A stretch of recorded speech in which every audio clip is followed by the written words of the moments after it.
नमस्कार साथियों। हम बात कर रहे थे बीएसएससी के शिक्षण अभिरुचि के महत्वपूर्ण प्रश्नों के बारे में, जो आपके होने वाले हैं 500 महत्वपूर्ण प्रश्न। ठीक है, 500 से अधिक जो प्रश्न है वो आपको मैं सोल्व कराने का जो प्रयास है वो एग्ज़ाम से पहले कर रहा हूँ। यदि आपका साथ रहा, यदि आपने मेरा मोटिवेशन जो है वो बढ़ाते रहे, तो आपको बहुत ही जल्द बहुत सारे क्वेश्चन जो हैं वो इसके साथ साथ मैं और भी सोल्व करा दूंगा नोट सहित। ठीक है आपको।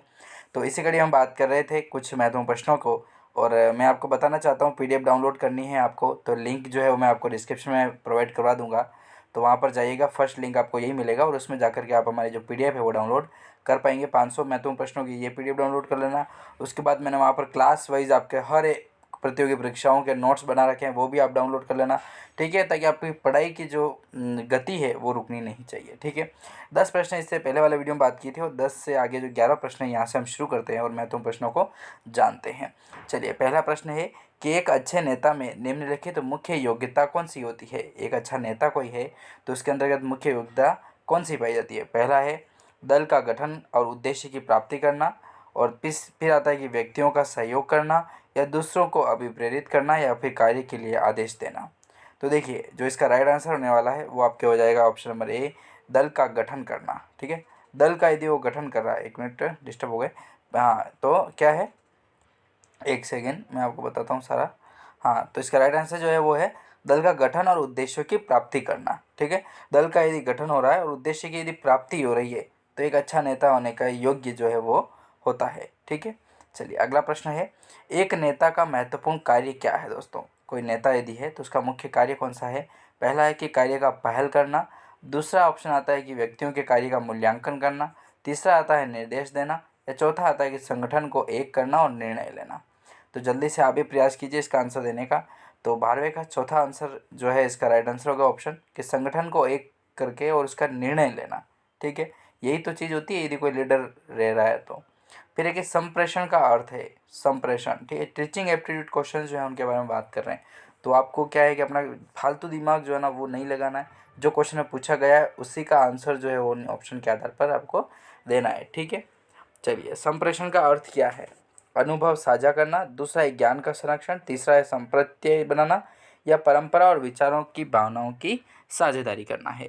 तो जल्दी से प्रयास कीजिए, क्या इसका जो राइट आंसर होने वाला है वो हो सकता है।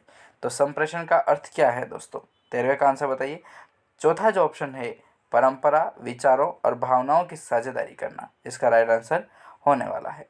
चलिए अगला प्रश्न है कि संप्रेषण होना चाहिए, संप्रेषण किसके प्रति होना चाहिए, किसके साथ होना चाहिए। तो पहला ऑप्शन है कि शिक्षण अधिगम में हाव भाव सहित होना चाहिए, या दूसरा है कि शिक्षण अधिगम में स्पष्टता सहित होना चाहिए, या फिर प्रश्न आता है कि शिक्षण अधिगम में द्विमार्गी होना चाहिए, या फिर चौथा है अपना कि शिक्षण अधिगम में एक मार्गी होना चाहिए। तो देखिए, इसका जो राइट आंसर होगा वो होगा आपका ऑप्शन नंबर 3 नंबर का, शिक्षण अधिगम में द्विमार्गी होना चाहिए दोस्तों। ठीक है, चलिए अगले प्रश्न की ओर बढ़ें। तो 15 महत्वपूर्ण प्रश्न है कि प्रभावी संप्रेषण की मुख्य विशेषता क्या है। दोस्तों, प्रभावी संप्रेषण की मुख्य विशेषता क्या है। ऑप्शन ए, यह द्विमार्गी प्रक्रिया है। ऑप्शन बी, यह संवेदी सक्रियता पर निर्भर करता है। ऑप्शन 3, यह बोलने का कौशल नहीं है। या ऑप्शन 4, यह विकास का साधन नहीं है। तो देखिए, प्रभावी संप्रेषण की जो मुख्य विशेषता होगी दोस्तों वो आपका ऑप्शन ए के साथ होगी, यह द्विमार्गी प्रक्रिया है। ठीक है, नहीं है नहीं करना है। चलिए 16 प्रश्न की ओर बढ़े, संप्रेषण के महत्वपूर्ण प्रश्नों के बारे में। तो प्रश्न है, संप्रेषण का मुख्य सिद्धांत है स्पष्टता, उपयुक्तता, या प्रतिकूलता, या लचीलापन। तो आपको शुरू से बता रहा हूँ मैं, द्विमार्गी है और स्पष्ट है। तो स्पष्टता जो है इसका राइट आंसर होगा ए ऑप्शन, स्पष्टता संप्रेषण का मुख्य सिद्धांत है। अगले प्रश्न की ओर बढ़ें। तो प्रश्न है, एक अध्यापक की सर्वाधिक अनिवार्य व्यावसायिक योग्यता क्या होगी। ऑप्शन ए, उन्नत दृष्टिकोण। ऑप्शन बी, एक तंत्रीय दृष्टिकोण। ऑप्शन सी, अपने व्यवसाय के लिए प्रेम। या ऑप्शन 4 आता है आपका कि व्यावसायिक प्रशिक्षण। तो 17वें का जो आंसर होगा वो आपका 3 नंबर ऑप्शन होगा, अपने व्यवसाय के लिए प्रेम जो है वो एक अध्यापक की सर्वाधिक अनिवार्य जो है वो व्यवसाय के प्रति योग्यता होनी चाहिए, प्रेम होना चाहिए। प्रेम भाव से तरीके से काम करे, अपना 100% दे पाए। फिर 18 प्रश्न आता है, एक अध्यापक की मुख्य शैक्षिक योग्यता जो है वो कौन सी है। ऑप्शन ए कि शिक्षण शास्त्र का ज्ञाता होना चाहिए। या ऑप्शन 2 आता है कि विषय पर अधिकारिता होनी चाहिए। या ऑप्शन 3 आता है कि अभिव्यक्ति में प्रभाव होना चाहिए। और चौथा आपका है कि ज्ञान पिपासा, ज्ञान पिपास। ठीक है, तो एक अध्यापक की जो मुख्य शैक्षिक योग्यता है दोस्तों वो क्या है? तो ऑप्शन 2 के साथ होगा इसका राइट आंसर विषय पर अधिकारिता। ऑप्शन 2 जिसका राइट आंसर होने वाला है विषय पर अधिकारिता। ठीक है, चलिए अगले प्रश्न की ओर बढ़े 19वें नंबर का, कि एक अध्यापक का अनिवार्य व्यक्तित्व संबंधित गुण क्या है?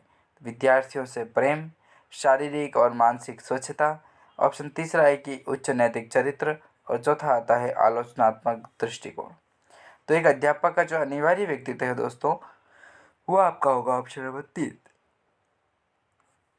उच्च नैतिक चरित्र। ठीक है, तबीयत बहुत ख़राब है, पूरी रात बैठ के मैंने क्वेश्चन की जो PDF तैयार करी है महत्वपूर्ण प्रश्नों की।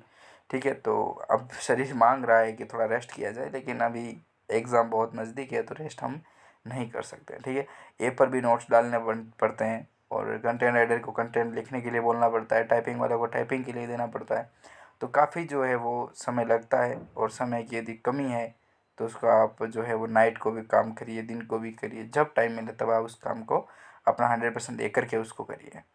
तो बस सब कुछ आपके लिए न्यौछावर है दोस्तों। तो देखिए, एक अध्यापक का जो अनिवार्य व्यक्तित्व है वो संबंधित गुण कौन सा है? तो उच्च नैतिक चरित्र का हो जाएगा। ठीक है, चलिए अगले प्रश्न की ओर बढ़ते हैं। अगला प्रश्न है, एक अध्यापक का मुख्य कार्य निम्नलिखित में से कौन सा है दोस्तों?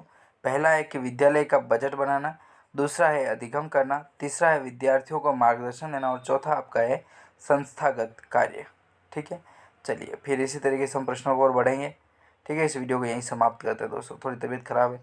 फिर अगला वीडियो आपको थोड़ी देर बाद ही देखने को मिलेगा, वो भी मैं रिकॉर्ड करके आपको जो है उपलब्ध कराने का प्रयास पूरा का पूरा करूँगा। जय हिंद दोस्तों।